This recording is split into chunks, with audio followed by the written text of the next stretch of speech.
The first case of the deadly coronavirus. More than 200,000 people have now died. 350,000 COVID deaths. 500,000 confirmed deaths. Life and loss in America have taken on new meaning in the past year. To get through this pandemic, we have all put on our armor. In The Longest Year, a 4-part series from the PBS NewsHour, Americans share the ways a tiny but powerful virus has changed us.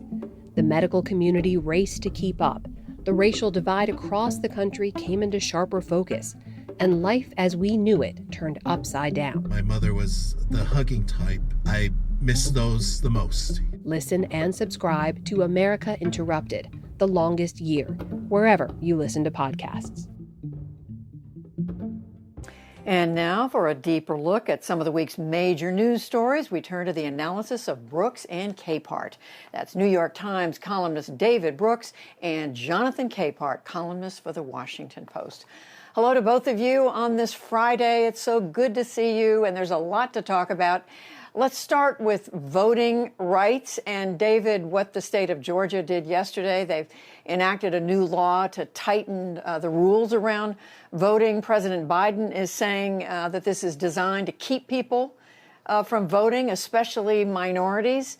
The Georgia officials, and we heard one election official telling our Lisa Desjardins earlier in the program say that's wrong, that it's really meant to really make access more fair. How do you see it? Well, one, there's no problem here. There is no widespread voter fraud, so there's no problem to address. Two, restricting voting is a bad look for anybody. Three, if you're criminalizing handing out a bottle of water to a bunch of people in line, you've probably wandered into the wrong territory. Four, we have a history here. There's a history of Jim Crow. There's a history of voter suppression for 150 years or whatever it is. And so I just think this is a political endeavor. The one final thing I say, which is, I guess, good news, is that people have done research on this, and efforts to impose voter ID laws have relatively little effect on actual voting. On the other hand, efforts to expand absentee ballots have little effect on actual voting. And so people, it seems, according to the research, vote when they want to vote regardless of the law. And so it makes this look even more just like political theater. Jonathan, political theater, how do you see it? I agree with David 100%. And I will add to that, I found it interesting this morning. I found that someone retweeted a tweet from Governor Kemp on Election Day of the governor going to a ballot drop box and delivering his own ballot, voting via drop box. And, you know, I found it interesting because what that Georgia law now does is, yes, ballot drop boxes are still allowed, but they're only allowed inside polling places and inside early voting centers. If you want people to vote, if your goal is to allow access for people to vote, then those ballot drop boxes would be outside in places that make it more convenient and in plentiful in places all around Georgia to allow people to vote more easily. That and the food water thing alone makes this, as David says, theater. But David, other states, we expect one after the other, Republican-run states are going to be trying to tighten voter laws. Is there some middle ground here? Where are we headed with this? Well, I do think they're going to try to do it. I'm not sure why. As I said, the research shows it doesn't have the effect. And Republicans, actually, Republicans have some voters which are not sort of steady voters, and expanding the ease of voting may have some minor effect on getting Republicans out to the polls as well as Democrats. In general, it's a good thing for democracy.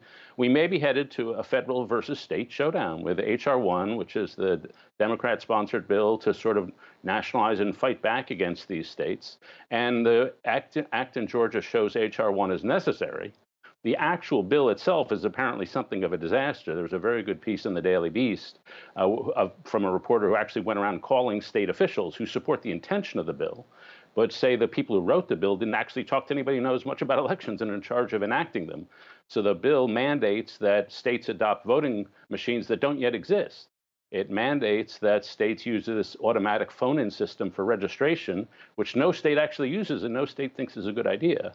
So again, the idea is this is so far just political theater, and nobody's looking at the nuts and bolts of actually how you fix it, or we have a decent voting system. But we'll probably end up with some sort of national versus state conflict here to decide how we can have open elections where everybody can vote. Jonathan, is that where we're headed? Some kind of collision between Washington and what's going on especially in these Republican-led states? Well, sure, and I think it's happening right now. I think it's the Brennan Center put out a study that there in 43 states, there are 253 bills related to, as they say, suppressing people, keeping people from voting. And so at a minimum, what H.R. 1 is trying to do, or it hopes to do, is to put sort of a federal overlay to make it possible for people to not only register to vote, but then to also be able to exercise their right to vote when it comes time to vote. Another issue we're watching out of the many, David, of course, is gun violence. Since I've seen the two of you, we were talking about one mass shooting last Friday. Since then, there's been another terrible shooting in Boulder, Colorado, 10 people killed. A lot of talk about guns and the need to do something about guns. I interviewed the congressman from Boulder who said that guns are metastasizing across the country. But I remember you said last week, we've got to do something about lonely young men. And there is a lot of conversation around mental illness and what's wrong with the people who do this. Where do you see this headed? Well, we've got to do something about guns and about lonely young men, but both of them are extremely hard problems. I would be for all the various policies Democrats have been talking about for 25 years to control guns, the assault weapons ban, closing the loopholes, background checks, anything you can mention. But my understanding of the research is that you throw all these things in there and you might have some modest effect on reducing gun violence, but you will not have a transformational effect. And so the more I look at it, and I'm not alone in this, the more you conclude the simple problem is we have too many guns in America. Mm-hmm. There's upwards of, some estimates, 350 million guns in this country. And so when you get a lonely young man who's detached and sociopathic, getting a gun for that person is not hard. And so we spend a lot of time on these things like background checks and assault weapon bans, and that's fine, but a lot of effort has been put into things that aren't that effective. We just have to have a debate on how do we reduce the total number of guns in that country. And other countries have done this, Australia and others, through buybacks and other things. It's obviously super difficult politically, but to me, it's the only way to have a meaningful difference. And Judy, I would... Jonathan, go ahead. Yeah, and I would add to what David is saying. The conversation needs to be about access to guns. Yes, mental illness plays a role in the shootings that we've been talking about. Racism and bigotry play a role in mass shootings that we have seen in this country, at least over the last 10 years or so. But the other thing that we don't talk about when it comes to access to guns, it's that when people have access to guns, suicides go up. When we're talking about access to guns, it's more than just mass shootings. And I want to point out something that I read in a book that's actually here on my bookcase, Dying of Whiteness by Dr. Jonathan Metzl. And he looked at the gun laws of Missouri and what happened when Missouri loosened their gun laws. Let me just read you this one thing that he wrote. He said, in 2015, white men comprised roughly 40% of the population of Missouri, but were victims of nearly 80% of gun suicides.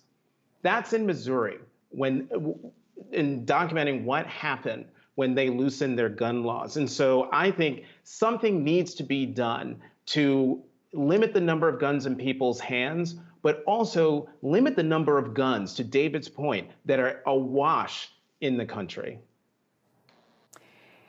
Do something. Everybody agrees, or a lot of people agree we need to do something, David, but as we heard President Biden say yesterday, or suggest, the likelihood that something is going to happen quickly, there's going to be some agreement, the chances of that are almost vanishingly small. Yeah, before I get to that, I just want to emphasize that though mental health is a problem for some people who commit gun violence, most people who suffer from mental health issues are not violent. So just to make that clear. One of the problems, the vast majority of people,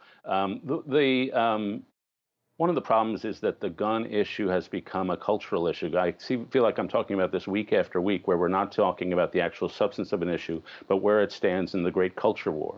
And so for a lot of people, their guns is not necessarily about what kind of weapon they're holding. Their gun is about not being looked down upon for being rural. And so the gun has become a symbol of rural identity and rural self-respect. And it's unfortunate we've got here somehow, as the culture war rages and now as everything is about identity and not about the actual issue, then it becomes very hard to tackle this problem. And so I guess I'm not optimistic we're going to have any kind of solution on anything about this, because it's either or. It's either you respect my rural identity or you don't. And so it's not about the guns anymore. It's culture war. And you know what? One more point on that, David. Jonathan Metzl in his book also adds to that. It's not just rural identity, but it also plays a role in masculinity, showing how masculine you are by having guns. Last question for both of you. The president's first news conference, David, 65 days in to his administration. How did he do, President Biden? Well, with President Biden, we always talk about age. And I guess by standards, has he lost a step? I guess we would all agree he passed with flying colors, showed vigor and energy and control. I think what's interesting about him is he's doing a lot of very bold things. A new $3 trillion proposal is coming down the pike on infrastructure, but he really does talk a very pragmatic game. Quoted Bismarck, I think, that politics is the art of the possible. And so he says, I want to get things done. And his rhetorical aspect is not to go high ideology, not to go high abstraction, but to talk really pragmatic. And so he can do both things and still be boring, which is clever. And so I took that away from his press conference. Jonathan? I thought the president did very well. I think that conservatives knocking President Biden for conducting the press conference with a big briefing book with notes in front of him, I think are off base after 4 years of a president who used opportunities with the press to pick fights with the press, attack his political opponents, and private citizens. To have a president of the United States who's actually willing to answer the questions posed and do so substantively to the point where the viewer is actually bored because they're so deep in the weeds, I'll take that over what we went through the last 4 years any day of the week. And on that note, we will leave it. Jonathan Capehart, David Brooks, thank you both and have a good weekend. Thanks, Judy. You too.